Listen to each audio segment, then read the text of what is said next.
Dobar dan, Božidare. Dobar dan, profesorka. Ti si vredan, spremio si a, prezentaciju i priču. Sad, da li je rano za nju ili kasno, budući da su dva Vaskrsa, jedan prošao, drugi dolazi, ali evo možda i vreme između je dobro. Taman, mislim da će biti taman. Moram reći da smo dobili prve lepe komentare za video od prošlog snimanja. Slušaoci i gledaoci su pohvalili predavanje, pa eto, nadam se da će koristiti. Mislim da je svakako bila interesantna i onako uvek sveobuhvatna i s aspekta istorije, i s aspekta prava, i s aspekta novozavetne teologije pa i egzegeze, i u tom duhu će biti i današnji naš razgovor i prezentacija, a tema nam je Hristovo vaskrsenje, sa jednom bitnom napomenom da bih volio da je malo sagledamo i u svetlosti Starog Zaveta. Tumačit ćemo konkretno evanđelje po Jovanu, ali bit će možda malo neočekivana zapravo perspektiva, pa eto, radujem se komentarima i podelit ću prezentaciju kao i do sada. Pročitala sam komentare, zaista su lepi i ohrabrujući, upućeni su tebi i tvojoj dobroj prezentaciji i uvek je tako bilo lepo i uvek su bili dobri komentari gde god da si spremio bilo koju do sad prezentaciju, jer uglavnom uvek je s prezentacijom. Pa, Tako da čovjek može studiozno da stane, da pročita, da istraži i literatura i slike i sve. Evo ja ti dajem, da imaš mogućnost da podeliš. Odlično. Sad ćemo, evo ga.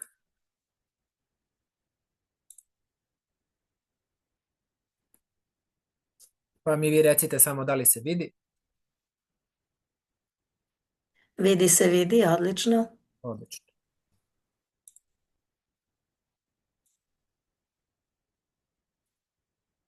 Dakle, kao što sam rekao, danas ćemo protumačiti Hristovo vaskrsenje, ali verujem da će biti u jednoj malo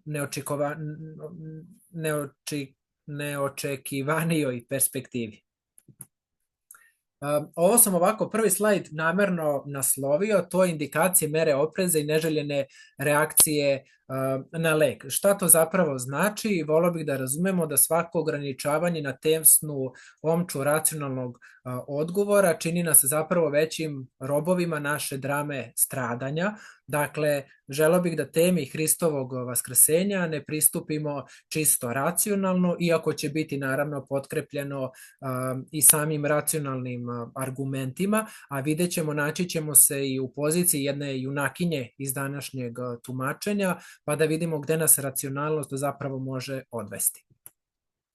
Pre svega, podsjećanja radi, ime Isus znači spasitelj od smrti, a u simbolu vere čitamo da je Hristos vaskrsao u treći dan po pismu. Kao i vezano gotovo za svaki veliki hrišćanski praznik, Aleksandar Šmeman, otac prezbiter i profesor, uvek nas je upozoravao da smo, kad su veliki praznici u pitanju, uvek u iskušenju od običaja, a to je da praznike prosto svedemo na običaj i da možda čak i promašimo samu suštinu. Možda najviše oko običaja vezano za Vaskrs jesu vaskršnja jaja ili još nešto, da ne kažem, uvezeno sa zapada, to su nekakvi zečevi koji svuda nekako skaču, trče, ležu jaja i odlazi prosto sve u neku komercijalizaciju.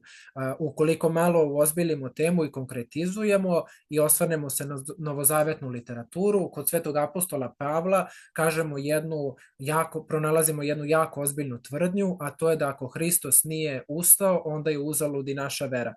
Ili u prevodu, ako svet može bez hrišćanstva, hrišćanstvo definitivno ne može od Hristovog vaskrsenja. Da znamo da je to tako pokazuju nam istorijske prilike, konkretno najstariji hrišćanski praznik jeste upravo Vaskrs. Božić je ustanovljen kao i božićni post tek u 4. veku, a mnogi drugi veliki praznici vezani bilo za Hrista, bilo za presvetu Bogorodicu, pa i druge svetitelje, ustanovljeni su u 9., 10., 11., pa čak i u kasnijem periodu života crkve. Hrišćanstvo svakako predstavlja najradosniji Vaskrsenje predstavlja svakako najradosniji praznik u hrišćanstvu i to možemo tumačiti sa nekoliko pozicija. Za vernike naravno to jer je smrt pobeđena, za nevernike jer pada nekako u proleće pa se poklapa i dolazi prosto neka nova raspoloženja se rađaju, za pravnike, sociologe jer je pobedila pravda, praznik je nade, ali i nesigurnosti i opomene zbog Hristovih rana. Vi ste nas jako lepo podsjetili da mi Hrista izdajemo i razapinjemo čak i u 21. veku, pa onda Hristove rane treba protumačiti ne samo kao fizičke, znajući da je Hristos bio i šiban, i bičevan, i šamaran, i pljuvan, i proboden kopljem, i bilo unižavano njegovo dostojanstvo njegove ličnosti, ali svakako tu imamo i duhovne rane. Bilo da su u pitanju Judina izdaja, bilo da je u pitanju Petrovo odricanje, bilo da mi, naša savest nam barem to govori na koji način mi zapravo povređujemo Hrista, pa eto u skladu sa time imamo i Šantiće koji je rekao da njega sve rane njegovog roda zapravo bole. Hristos strada iz razloga zato što je na sebe uzeo ljudsko telo. Dakle, u samom simbolu pronalazimo da se Hristos ovaplotio, uzeo ljudsko telo, preko ljudskog tela uzima ljudsku stradalnu prirodu i njegovo božanstvo postaje stradalno upravo zato što na sebe preuzima telo. U jednom od naših mnogobrojnih, ajde da tako kažem, razgovora, mi smo i pričali i o položaju tela i o značaju ljudskog tela, pa jedan razgovor je bio posvećen čak i kremaciji. Kakav značaj ima ljudsko telo u životu vernika, veoma često ne osvestimo to. Pre svega, telo nam služi za molitvu. Dakle, ako se nalazimo kao konkretno sada u periodu vaskršnjeg posta, činimo poklone, dakle, poklanjamo se do poda, imamo velike i male poklone, čitavo naše telo učestvuje u procesu oboženja. Na kraju, ako se telo projavi kao sveto, imamo netruležne mošti. Sa aspekta i medicine i vere, doniranje organa. Telo nam služi da se žrtvujemo za drugoga, da se stradavamo sa njime. Telo nam služi za brak radi razmnožavanja, kao gest pokajanja, bilo da se udaramo u prsa, bilo da se uhvatimo za glavu, bilo da preko tela izražavamo svoj podvig, na primer. Imamo stolpnike poput Olimpija stolpnika ili imamo prosto poput Marije Egipćake koja se povlačila zapravo u pustinju i svoje telo je izlagala zapravo visokim temperaturama, nekim pustinskim uslovima gde je zapravo boravila, ili na primjer Svetog Jovana Krstitelja koji je u judejskim pustinjama nosio kamilju dlaku preko svog tela i naravno čitavo telo učestvuje u jednom događaju koji nazivamo vaskrsenje. Šta to želi da se kaže? Pa praznik Hristovog vaskrsenja je proslavljanje ljudskog tela, odnosno njegova divinizacija. Primer za to su nam, kao što sam rekao, mošti i netruležna tela svetitelja. Koliko vaskrsenje kao onaj Munkov krik zapravo predstavlja zahtev naše stvorene, prolazne, smrtne prirode, o tome nam svedoči, na primjer, briga za naše telo, bilo da vršimo masaže, bilo da stavljamo ulja na telu, razgovarali smo u jednim od razgovora i o uljima, bilo da sad je popularna teretana i trenizi, bilo kroz različita sportska takmičenja i dostignuća, pa uvek nekako koplje prebacimo preko, bilo da je od antičke umetnosti pa sve do sada kroz reklame, na primjer, kakva je komercijalizacija zapravo tela, biološki ćelije nam se obnavljaju na svakih 7 godina, pa čak i do trenutka smrti kada odnosimo hranu na grobove pokojnika, jer znamo, odnosno to namenjamo za njihovo telo, iako fizički to telo ušlo u proces smrti i raspadanja. Ako se samo podsjetimo na novozavetna svedočanstva, Hristos je isceljivao bolesti tela i duše. Sada smo u subotu proslavili Lazarevo oživljavanje, preobrazio je svoje telo i kao jedan vrhunac ovog dela jeste da sve ovo znači da je vaskrsenje rehabilitacija tela, o čemu je podrobno pisao sveti vladika Nikolaj Velimirović. Danas takođe živimo u jednom paradoksu, a to je da groblja grade gradovi i opštine, a crkva ih ruši vešću o Hristovom vaskrsenju, ili još jedan paradoks, dokle god pogrebna preduzeća izgrađuju čitulje i umrlice, crkva izgrađuje kalendar živih. Već sam naveo koje su indikacije za današnju prezentaciju i naš današnji razgovor. Danas racionalizacija neće baš uvek odvesti do željenog cilja. Konkretno, dokazi Hristovog vaskrsenja, biblijski i vanbiblijski. Biblijski, kako nam donose novozavetna svedočanstva, prazan grob, pojava dvojice anđela, svedočanstvo žena mironosica, svedočanstvo Petra i Jovana, čime se danas bavimo, svedočanstvo nevernog Tome, Hristova javljanja nakon vaskrsenja narednih 40 dana i Hristovo slanje Svetog Duha. Van biblijskog, pošto znamo da prva novozavetna svedočanstva se pojavljuju 30 pa i do 100 godina nakon Hristovog vaskrsenja, imamo mučeništvo, bilo da su to žene, device, devstvenice, male devojčice, pa i čitave plejade ranohrišćanskih mučenika koji su postradali sa živom verom u Hristovo vaskrsenje i ponovni Hristov dolazak. Konkretno, mi verujemo da je Hristos vaskrsao ne samo zbog materijalnih dokaza, ovo je naročito isticao otac Aleksandar Šmeman, verujemo jer verujemo u Hrista, odnosno prazan grob nije nikakav dokaz Hristovog vaskrsenja, već je pre pomoć i jedna olakšica da mi lakše poverujemo. Za današnji naš razgovor pripremio sam jedan malo duži odeljak, u pitanju je Sveto evanđelje po Jovanu, 20. glava, od 1. do 21. stiha i ove boldovane reči i rečenice volio bih da danas zapravo protumačimo. A u prvi dan sedmice dođe Marija Magdalina rano na grob, dok još beše mrak, i vide da je kamen dignut sa groba. I otrča i dođe Simonu Petru i drugom učeniku koga ljubljaše Isus i reče im: uzeše Gospoda iz groba i ne znamo gde ga položiše. Tada iziđe Petar i drugi učenik i pođoše ka grobu. Trčahu pak oba zajedno i drugi učenik trčaše brže od Petra i stiže prvi na grob. I nadvirivši se, vide pokrove gde leže, ali ne uđe. Tada stiže Simon Petar za njim i uđe u grob i vide pokrove gde leže.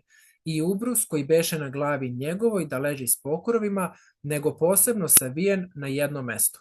Tada, dakle, uđe i drugi učenik koji prvi dođe na grob i vide i verova, jer još ne znađahu pismo da on treba da vaskrsne iz mrtvih. Onda se učenici opet vratiše doma, a Marija stajaše napolju kod groba i plakaše. A kada plakaše, nadviri se nad grob i vide dva anđela u belim haljinama gde sede, jedan čelo glave, drugi čelo nogu, gde beše ležalo telo Isusovo, i oni joj rekoše: ženo, zašto plačeš? Reče im: zato što uzeše Gospoda mojega i ne znam gde ga položiše. I ovo rekavši, obazre se natrag i ugleda Isusa gde stoji, i ne znađeše da je Isus. Reče joj Isus: ženo, zašto plačeš? Koga tražiš? Ona, misleći da je vrtlar, reče mu: Gospodine, ako si ga ti odnao, kaži mi gde si ga položio i ja ću ga uzeti. Isus joj reče: Marija. Ona, okrenuvši se, reče mu: Ravuni, što će reći učitelju.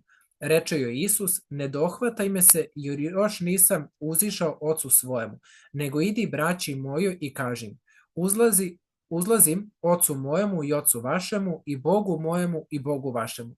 A Marija Magdalina otide javi učenicima da je videla Gospoda i da joj ovo reče. A kad bi uveče onoga prvoga dana sedmice, i dok su vrata bila zatvorena, gde se behu učenici njegovi sakupili zbog straha od Judejaca, dođe Isus, stade na sredinu i reče im: mir vam. I ovo rekavši, pokaza im ruke i rebra svoja. Tada se učenici obradovavši, videvši Gospoda. A Isus im opet reče: mir vam, kao što je Otac mene poslao, i ja šaljem vas. I ovo rekavši, dunu im i reče im: primite Duha Svetog. Kojima oprostite grehe, opraštaju im se, i kojima zadržite, zadržani su. A Toma, zvani Blizanac, jedan od 12, ne beše sa njima kada dođe Isus.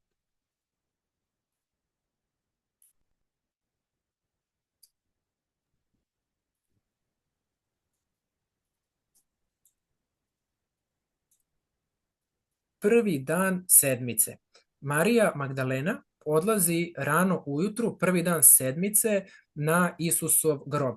U starozavetnom kontekstu, odnosno u osvrtu na Stari zavet, na što nas ovo može podsjetiti, to je prvi dan stvaranja sveta. Prvog dana stvaranja sveta stvorena je svetlost, Bog stvara svetlost, a ako neki praznik uopšteno vezujemo za svetlost i pobedu svetlosti na tamo, pobedu ništavila nepostojanja pobedu postojanja nad nepostojanjem, to je zapravo praznik Hristovog vaskrsenja. Takođe, Marija Magdalena znamo da nije išla sama jer govori u množini, ali može neko postaviti pitanja zašto Marija ide na grob. Potrebno je da se setimo da Isusa ne sahranjuju njegovi učenici, nego tajni. Jedini koji je bio na Hristovom raspeću jeste Jovan Bogoslov, Petar je Hrista izdao, iako je bio na Hristovom suđenju, Juda se obesio, ostali učenici su se razbežali. Marija Magdalina je ona ista iz koje Isus isterao 7 demona, Hristovo telo je pomazano, spremno je za smrt.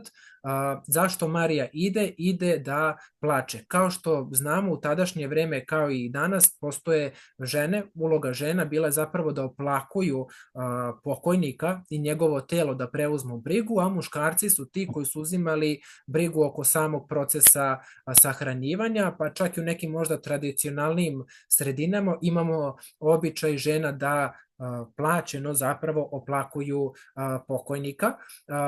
U prvim vekovima hrišćanstva takođe jako interesantno, nije se uopšte odlazilo na Hristov grob i logika je veoma opravdana, zašto da idem na nečiji grob ako znam da tamo neću ništa naći. To konkretno znači da u toku 4 veka mesto da je Hristos stradao, mesto da je Hristos vaskrsao, mesto da je Hristos sahranjen nije bilo uopšte obeleženo ničim, nasuprot danas ako znamo da nam pa čak i biljka, kuca, maca, neki kućni ljubimac da nam ugine, da ćemo mi napraviti nekakav zapis, da ćemo ostaviti prosto nekakav trag, bilo u nekom sadnji nekog opet drveta, cveta, nekog kamena, nekakve table. Logika u Hristovom slučaju, Hristovog tela nema tamo, dakle ne idemo tamo. Takođe, u 4. veku je sagrađena bazilika na Hristovom grobu koji do dan danas, tako, postoji. U kontekstu starozavetnog izveštaja o stvaranju sveta, jedino na Sveti apostol i evanđelist Jovan izveštava da je Hristos sahranjen u vrtu i to može veoma lako da nas asocira na onaj rajski vrt, odnosno stvaranje sveta, rajski vrt iz kog su proterani Adam i Eva.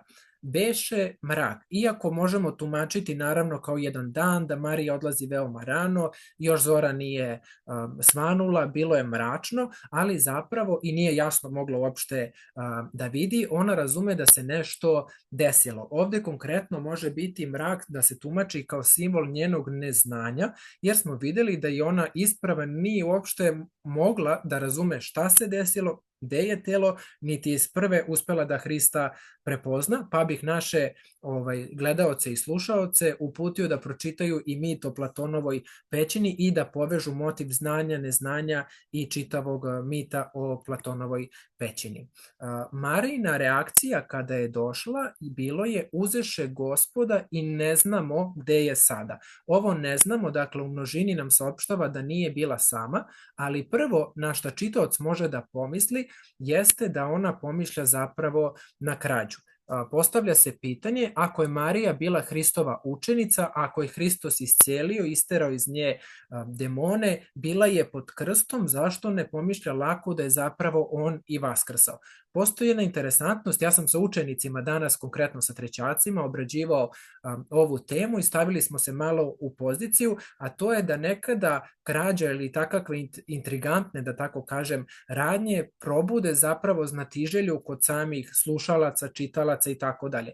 Danas možda i kad bi rekli pa neko je ozdravio živo, možda bi čak lakše poverovo nego kad bi zapravo rekli da je neko ukraden u toku noći. To je prosto nekako želelo da probudi čak možda i intrigu, možda je bila svesna, možda i nije. Ona će konkretno, bila svesna ili ne, biti blagovesnica, a da toga nije ni svesna. Međutim, zašto nije moguće da pretpostavimo da ako se stavimo u njenu poziciju da su Hristovo telo uzeli zapravo pljačkaši grobova? odnosno da je neko uzeo njeno telo.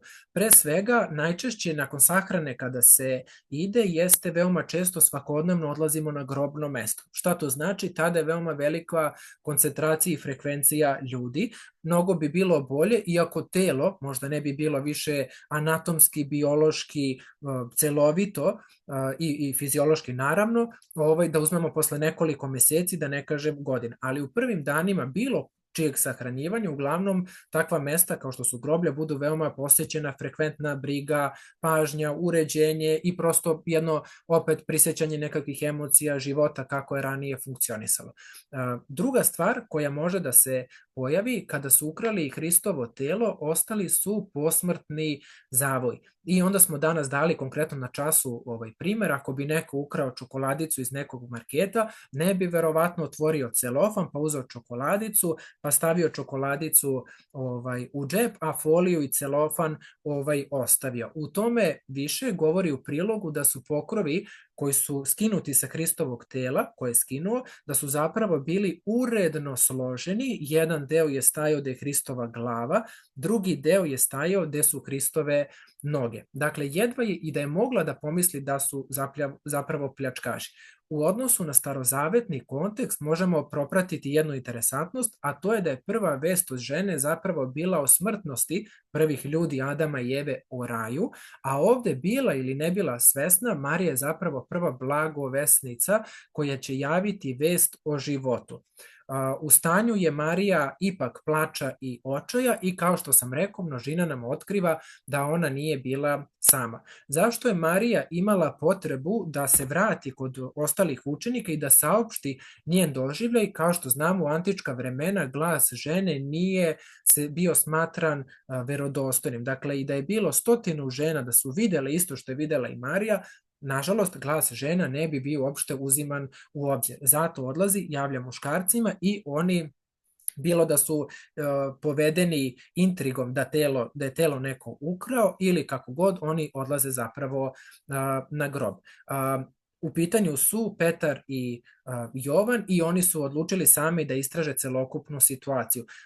Novozavetni odeljak iz Svetog evanđelja po Jovanu nam saopštava da je tu bio definitivno Petar, ali stilski tu je naravno prisutan i Jovan. Dakle, Jovan nije pisao u prvom licu da je on trčao zajedno sa Petrom, da je on sam bio brži, pa da je dopustio Petru da prvi uđe u grob, nego je napisao drugi učenik. Kako možemo protumačiti Petra i Jovana u jednom egzegetskom smislu? Pa to je da je Jovan simbol sinagoge, dakle simbol Starog zaveta, brži je, prethodi Petru, a Petar je predstavnik novozavetne crkve i Petar, iako dolazi iza sinagoge, odnosno iza Jovana, Jovan pušta Petra da prvi pogleda da je grob zapravo prazan i da Petar prvi uđe, iako je kasnije to pogledao i sam Jovan.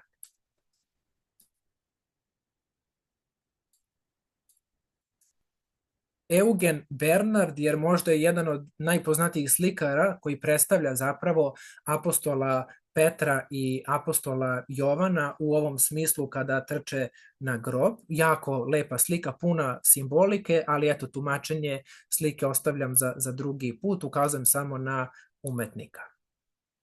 Vide pokrove da leži, ako znamo, dakle ovo može da nas zapravo, kao što sam objasnio, da znamo da se ne radi o krađi, odnosno konkretno tada su posmrtni zavoj kojima je uvijano telo zapravo bili obloženi i uljem i mirisima i to bi trajao čitav jedan proces da pokuša, dakle, da skine, da ukrade, da složi, da ostavi uredno i pritom da mora da pazi da ga zapravo neko ne vidi, telo je zapravo bilo lepljivo. Ovde se pojavljuje jedna interesantnost koja je jako bitna za razvoj hrišćanstva, a to je da je Hristos vaskrsao go.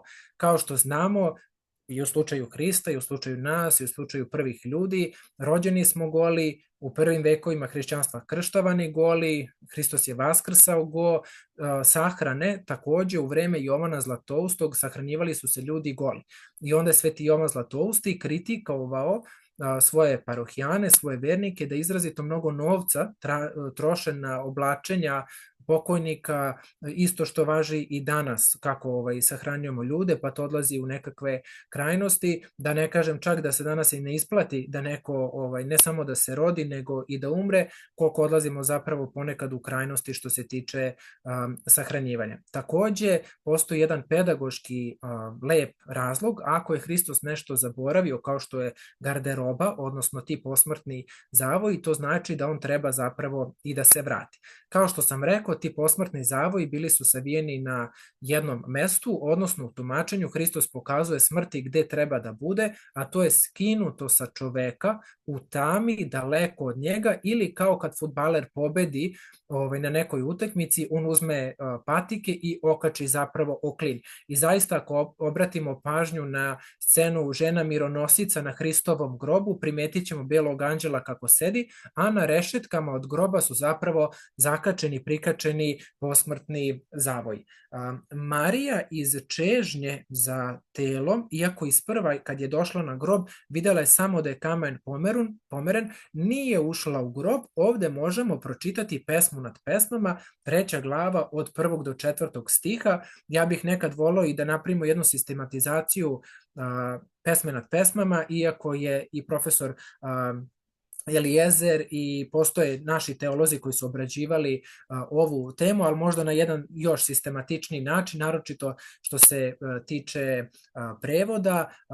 Za srpski jezik, ono što konkretno znam, za prvi razred srednje škole se obrađuje jedan isečak pesme nad pesmama, po planu i programu verske nastave pesma nad pesmama se obrađuje u 3. godini i konkretno to uvek kada radim Hristovo vaskrsenje i rado se sete učenici u 3. razredu vezano za Hristovo vaskrsenje, pa ću pročitati ova 4 stiha.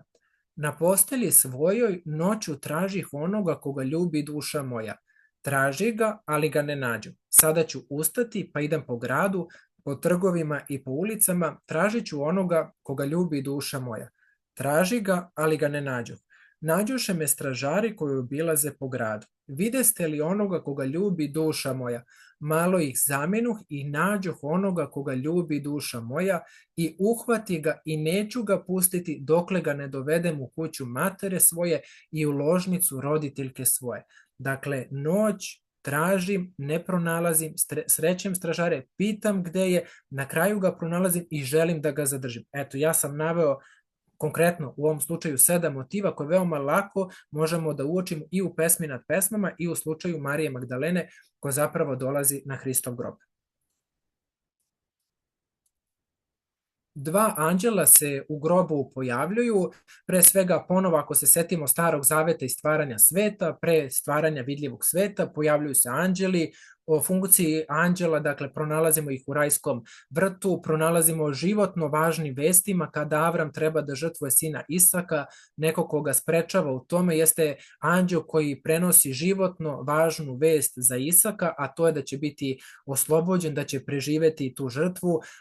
Takođe, u Starom zavetu imamo i anđela smrti, prilikom Pashe, izlaska Jevreja iz egipatskog robstva. U Novom zavetu takođe u događaju Hristovog rođenja propraćeno sa anđelima, u događaju blagovesti, bogorodični praznik, apostol i evanđelist Luka nam saopštava da anđeo saopštava Mariji da će roditi spasitelja sveta i eto to praznik proslavljamo 9 meseci pre samog Hristovog rođenja. Kako možemo protumačiti dvojicu anđela? Možemo protumačiti kao Stari i Novi zavet, kao prisustvo dve Hristove prirode, ali ono što je naročito interesantno jeste da oni sede i tako se prikazuje na samim freskama pozicija sedenja, kao što imamo Hrista u besedi na gori, to je neko ko je domaćin, neko ko je autoritativan, neko ko podučava, neko ko je ubedljiv u svom zapravo nastupu. A takođe interesantno uvek kada posmatramo Stari zavet ili kad mi učenici kažu možda da su imali neku viziju ili doživljaj, na primer Marija ne reaguje na anđele u smislu ona se njih uopšte ne plaši. Dakle, noć je, ona je uplašena, ona je u jednom očaju obeshrabrena možda zato što ne pronalazi pomišlja na krađu, ali na pojavu anđela ona ih se uopšte ne plaši. Ako pridodamo tome da anđeli imaju i krila, da su sedeli, da nose dugačke haljine, prosto jedna takva pojava trebalo bi prosto da zauzme možda neku čak i drugu poziciju. Razlog u tome se zapravo i nalazi zato što oni pitaju ženo što plačeš, što znači da je Marija u stanju očajanja, straha, i daju joj zapravo utehu. U trenutku odgovora i dobijanja utehe, ako bi želeli malo da aktualizujemo, da se stavimo na njenu poziciju, ona se odjedanput okreće unazad. Ovo njeno okretanje možemo protumačiti na više načina ili šta je nju zapravo navelo da se okrene. Pre svega, možda su ustali anđeli jer su videli Hrista i to je bilo neki njen gest. Možda je čula korake, možda je videla nekakvu senku zapravo, dakle postoje različiti razlozi šta je nju navelo da se okrene i ona Isusa ne prepoznaje.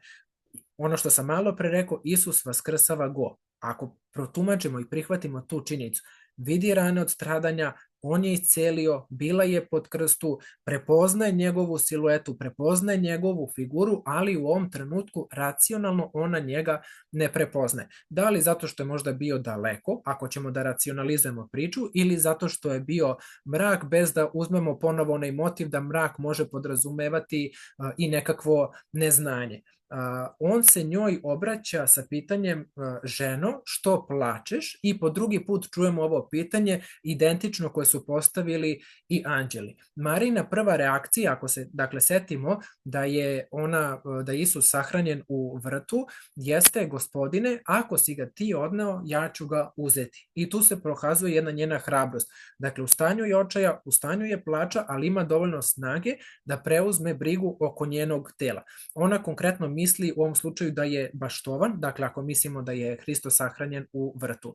Takođe, ako čitamo u starozavetnoj perspektivi, Adam je u raju zapravo bio prvi baštovan. Isto su i Adam i Eva dobili zapovest da obrađuju zemlju, da gospodare čitavom prirodom, da su im životinje podređene, da im bude biljna ishrana. Sociološki posmatrano, baštovani su niži sloj društva, a takođe Hristos u sebe veoma često u Novom Zavetu poredio da je vinogradar, da je pastir, da je sejač. Ona misli da je telo ukradeno, ponovo odneto, na šta će sumnjati i Rimljani i Jevreji kasnije. Dakle, ona pristupa racionalno, ima hrabrost iako je iscrpljena. Isus nju po drugi put onda oslovljava sa Marija. U hebrejskom jeziku do dan danas Marija se tumači na najrazličitijim mogućim značenjima, ima ih preko 10-ak, 20-ak, ovde sam izveo onako najviše one koje odgovaraju čitavoj ovoj priči. Marija znači svetlost, prosvetiteljka, zvezda, nada, pobuna, savršena, gospa, snažna, voljena od Jahvea, i pronalazimo, ako prihvatimo svetlost, prosvetiteljka, zvezda, pronalazimo ponovo motiv svetlosti. Pazite, Marija Hrista ne prepoznaje po glasu, po silueti, po fizičkom izgledu, nego po imenu i ličnom odnosu. Takođe, ako je taj gospodin bio baštovan, postavlja se možda racionalno pitanje kako joj zna ime, naročito ako znamo da komunikacija u antičko vreme nije tako lako funkcionisala, postojala su pravila kako se možemo odnositi, imenovati, obraćati jedni prema drugima. Takođe, ona njega ako oslovljava sa gospodine, onda je on nju trebao da oslovi sa gospođu, a ne po ličnom imenu. Marija se tada okreće i oslovljava Isusa sa učitelju. U prenesenom smislu i tumačenju ovo njeno okretanje, dakle, možemo tumačiti kao promena načina razmišljanja ili pokajanje. Ovde je takođe opet njen racio, jer Hrista oslovljava sa učitelju, a ne kaže Bože, spasitelju, Gospode, iako je oslovljava po ličnom imenu, odnosno ona svoj identitet potvrđuje da je zapravo njegova učenica. A ako oslovim nekoga sa učitelju, potvrđujem svoj položaj, a to je da sam učenik, učenica. Ona ga nije mogla prepoznati izvan iskustva istorije i odnosa učitelj-učenik, i to nas dovodi do mesta zašto Hristos njoj brani da ga zapravo dodirne. Hristos je njoj rekao, ne dohvataj me se, jer još nisam uzišao Ocu svojemu i Bogu mojemu. Ovde, dakle, istorijski posmatrano, znamo da su učenici hvatali, da su padali pred svoje učitelje, da su ih hvatali za noge, da su im nosili garderobu, delove stvari, to je zapravo u tadašnje vreme, pa i do dan danas zasigurno, izraz zapravo poštovanja, ali Isusu i to ne dozvoljava. Postoji zaista lepeza tumačenja, ali u kontekstu ovog našeg razgovora on njoj ne dozvoljava da ga zadrži, da ga uhvati, jer nema više zadržavanja, nema gubljenja vremena, odnosno Hristos od trenutka vaskrsenja ide ka vaznesenju kroz narednih 40 dana. Hrista više ništa ne može zadržati, ograničiti i ubiti. Gotovo je. Da je rekao ne prilazi mi kao pre, sada su se okolnosti promenile i ja se više tebi neću ponašati prema tebi kao pre, možda bi čak bilo i malo neprijatno. Mariju racio želim da pokažem da ne vodi nikud. Ona plače, bila ispod krsta, videla Hrista. Videvši me, tumačenje, smatraš me samo čovekom, a ipak ne prepoznaješ moju jednakost sa ocem. Ne diraj me se kao prostog čoveka, ne primaj me sa takvom verom, nego shvati u meni reč jednaku ocu. Uzneću se za vas kada me shvatite kao ravnog ocu. Iako broj 40 u simbolici judeo-hrišćanskoj tradiciji ima izrazitu simboliku, bilo da je 40 dana potopa, 40 dana, 40 noći, 40 godina lutanja, 40 dana opelo, kad pravimo sok, liker, raku, potopimo voćke na 40 dana, trudnoća, 40 nedelja i tako dalje i tako dalje. Dakle, mi možemo protumačiti da 40 dana od Hristovog vaznesenja, dakle da je Hristos koristi taj period da bi ga ljudi prihvatili kao Boga. Uzneću se za vas kada me shvatite kao ravnog ocu. Dokle god me smatrate manjim, ja za vas nisam uzišao, zato se javlja i narednih 40 dana. Imamo jedan kontrast u čitavoj priči kroz narednih 7, odnosno 8 dana, dokle Hristos Mariji kaže nemoj da me se dohvataš, nemoj da me zadržavaš, dotle će kod apostola Tome imamo jedan kontrast i reći pruži svoje ruke, u prevodu dodirni me. Matej navodi takođe da su mu žene obgrlile noge i glagol zapravo sugeriše pre prestanak postojećeg dodira. Odnosno, ako uđemo sada u jezičko tumačenje i pristup ovoj temi, dakle ispada da su žene mironosice Hrista uhvatile i da im Hristos kaže u redu sada prekinite. Ovo ima veze i sa Jom Kipurom, praznikom, kada je prvosvešteniku bilo zabranjeno da dodiruje nešto što je nečisto i zemaljsko u periodu od 7 dana, to će se pojaviti u slučaju kod svetog apostola Tome. I poslednja stvar, Marija je bila poslana od Isusa da javi da je šta je doživela, šta je videla i da javi blagu vest da je Hristos vaskrsao. U prevodu, od njegovog vaskrsenja ljudi mu ne prilaze više tek tako, nego posredstvom crkve, zato i kaže idi i javi drugima i to se odnosi na crkvu.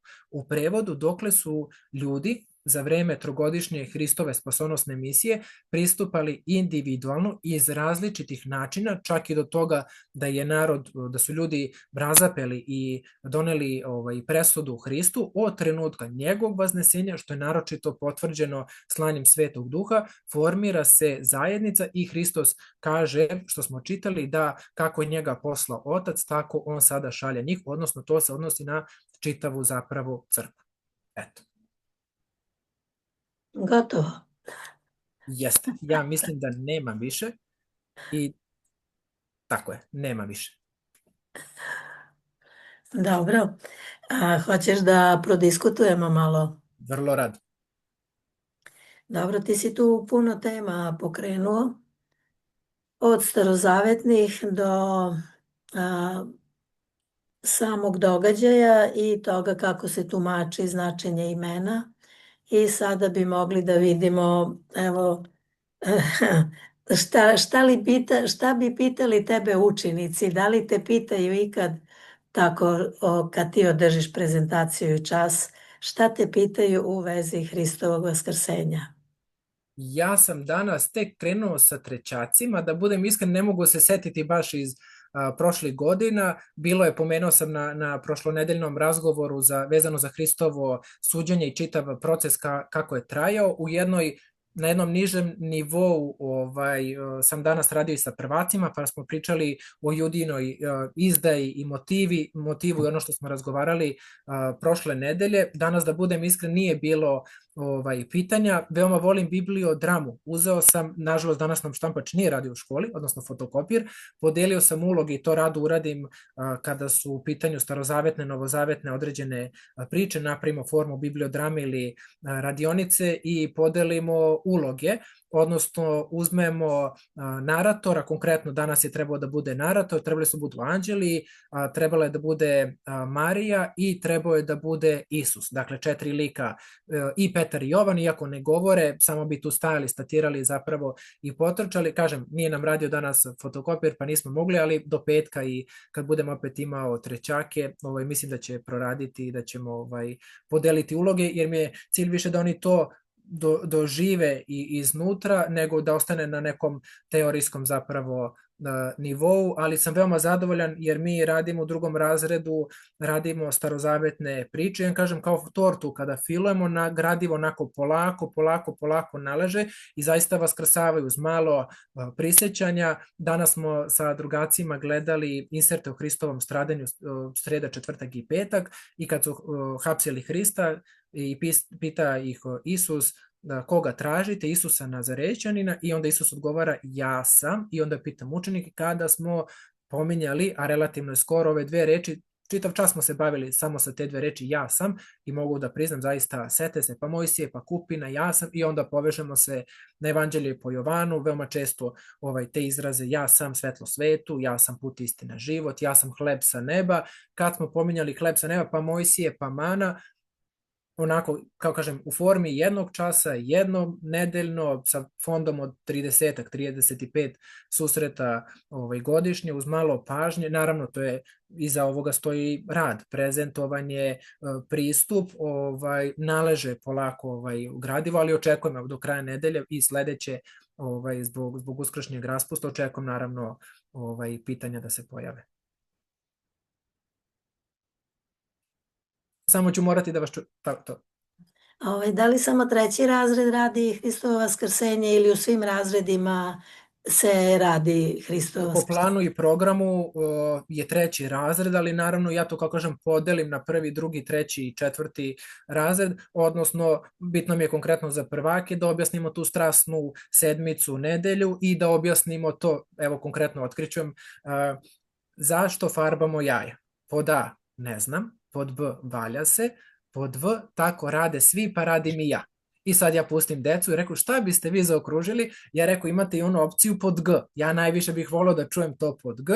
Moram priznati, neko kaže sva 3, tako da mi je to interesantno. Naravno, znaju deca da je to u pitanju usmena tradicija, da je u pitanju predanje. Veoma često su zbunjeni, pa kad im pomenem tradiciju kod Rusa da oni prave kolač i pashu, pa još to pokažemo, onda drugaci znaju šta je pasha, onda je njima jako razumljivije, ali eto, konkretno za prvake prođemo kroz strasnu sedmicu, zašto Juda izdao Hrista, kakva je bila reakcija Petra, šta obeležavamo na veliku sredu, četvrtak, petak, u subotu propričamo malo o blagodatnom ognju i to već ispuni formu časa, dok u drugom razredu gledamo videa pa povezujemo kroz prototipe, odnosno kroz praslike i starog i novog zaveta, gde Isus nosi krst na leđima, pa da se setimo Isaka, pa Josifa i prodaje za 30 srebrnika, pa to povežemo sa Judom, dakle koristimo tu tipološku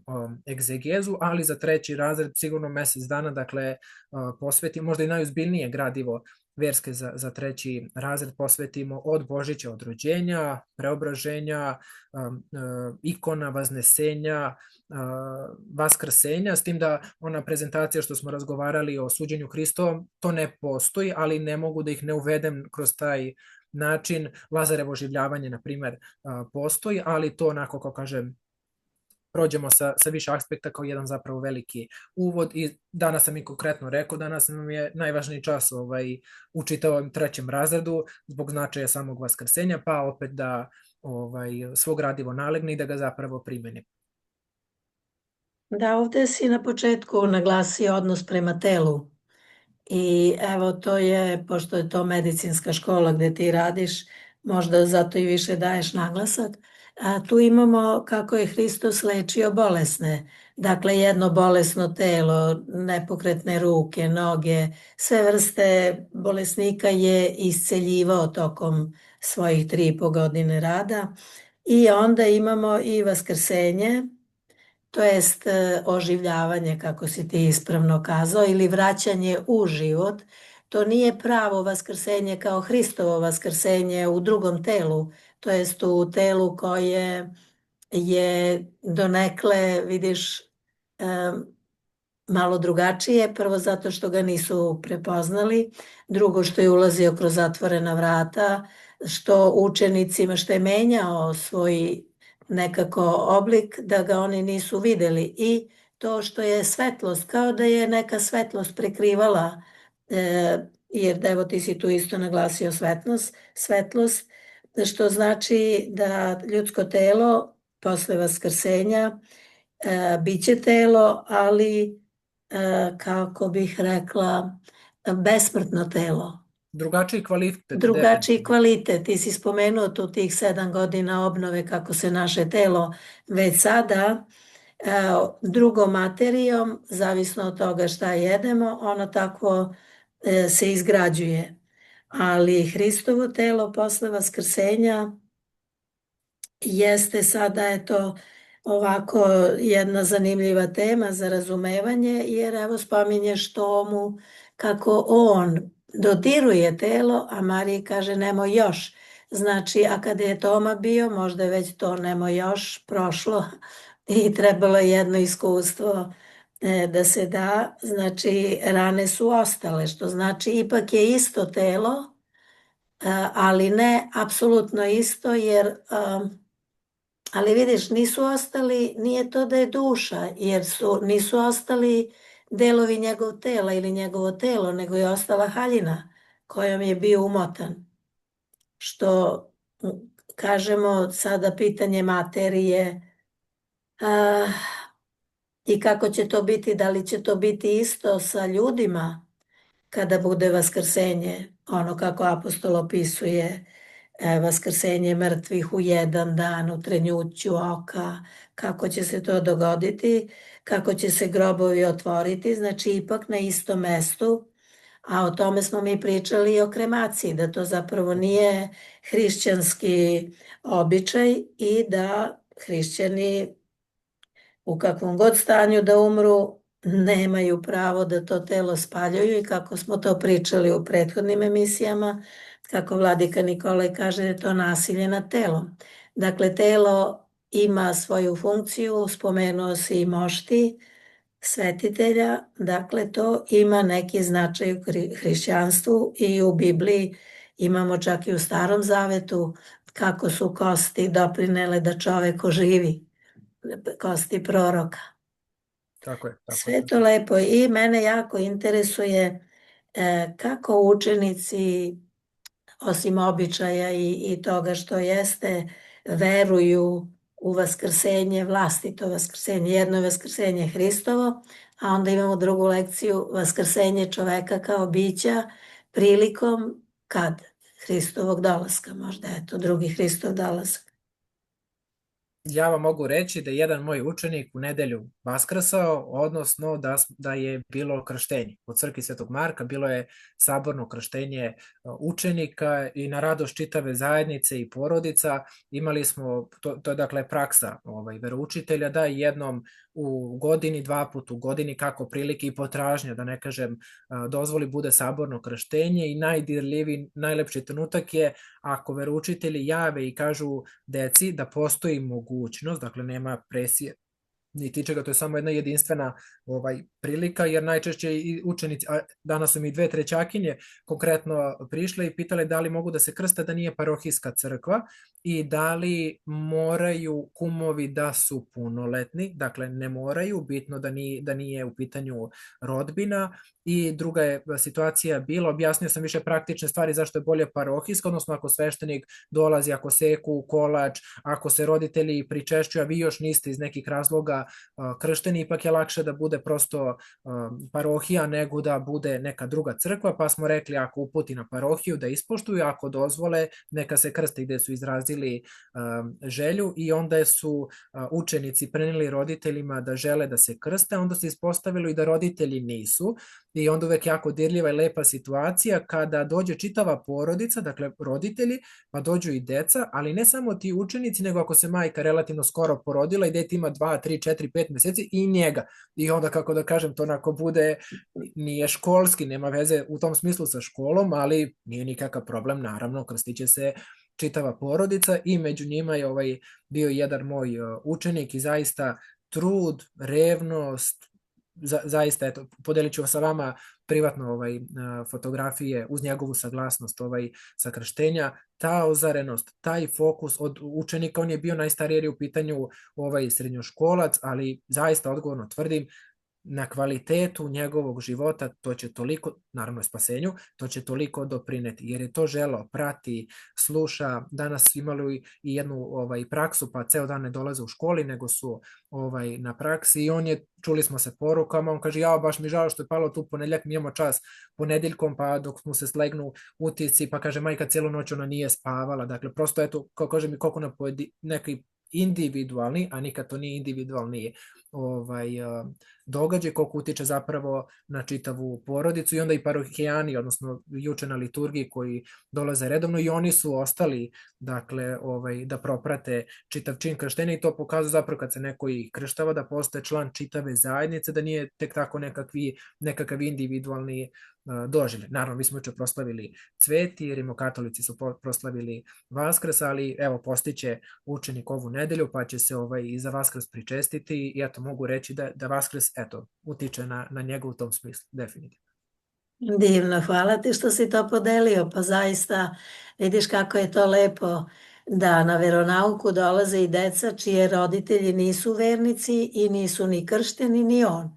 I niko ih nije pritiskao da se krste, nego kad je sazrela ideja i želja i razumevanje zašto se krštava, da je to baš divno obavljeno obred krštenja i eto, na lep dan.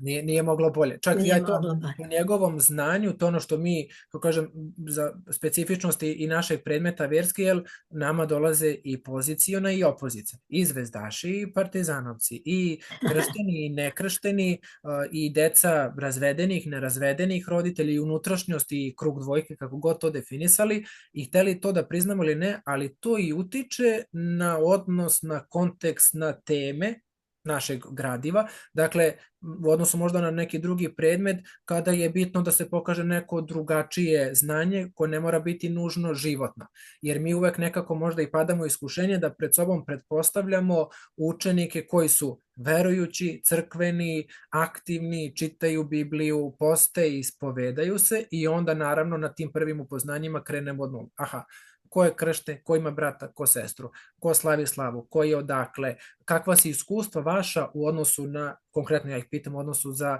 versku nastavu iz osnovne škole, kako su funkcionisali časovi. Njima uglavnom asocijacije budu filmovi, što meni se čini da neko mora da poradi na tome, jer koliko zapravo taj vizualni aspekt i upotreba multimedijalnih sredstava utiče na kvalitet časova. Možda i mene kad bi zaista neko pitao moje asocijacije na versku nastavu, naravno osim odlaska u crkvu, čitanja, saznavanja biblijskih priča, zaista mogu da kažem da su to i filmovi. I sad nama zaista i hvali kao veroučiteljima tog nekog video materijala, ali postoji. Dakle, može se prilagoditi i upotrebiti, ali uvek smo, opet da kažem, u tom iskušenju da veoma često pred sobom pretpostavljamo decu koje su njihove aktivnosti, šta čitaju, šta vole.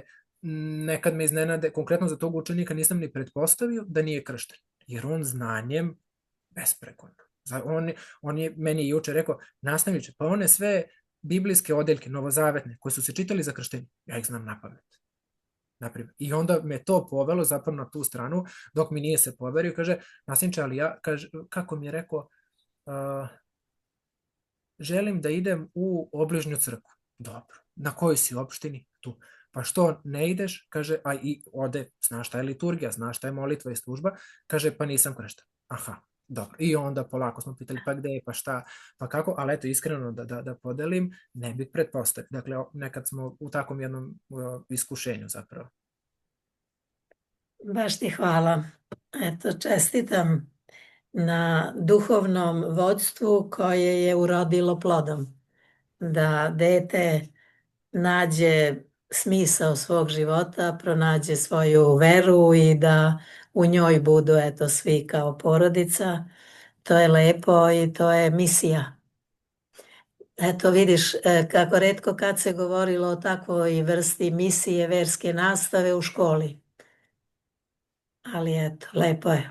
Pa ima, mislim, ulaskom u radom sa učenicima, opet kažem specifičnost časa, vi uđete u njihove porodice.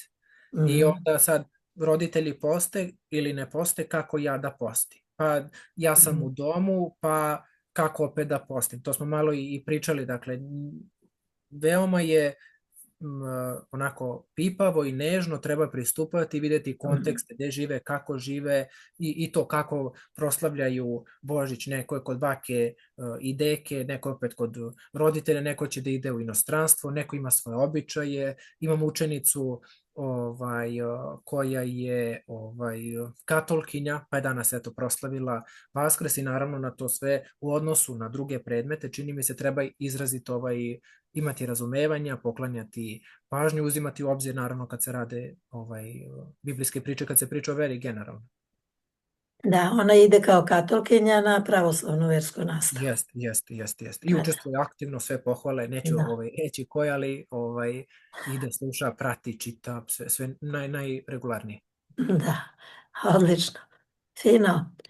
Dobro, vidimo se mi u sredu, pa Jedva ćemo čekam. opet pričati malo opet o verskoj nastavi i o nekim drugim iskustvima koja smo čitali u knjizi i koja eto sada nas opet okupljaju i o načinu rada od filma, razgovora, dopisivanja, ovih tvojih, kako ih zovemo, glumačkih radionica, biblijskih i drama ili već kako ima različitih načina da se verska nastava prenese, a svaki put je, kako si rekao, nežno i mudro prilaziti svakom učeniku o tome kakvo jeste njegovo okruženje i kontekst i e, Božja ljubav ide ka svima, Tako je. a i učitelj mora da bude sličan svom učitelju. Jasno. Da, dobro, evo oni koji budu slušali i pohvalili i kojima se sviđa, možda će imati pitanja jer pokrenuo si dosta tih ovako što kažeš novih tumačenja koja nisu samo obredi i običaji, nego i smisao i značenje, pa ako neko ima neko pitanje pa ćemo mi to odgovoriti u narednim emisijama. Vrlo rado dogovoreno. Eto, hvala ti Božidare, Hvala vidimo vama, se, profesorka. Prijatno. prijetno.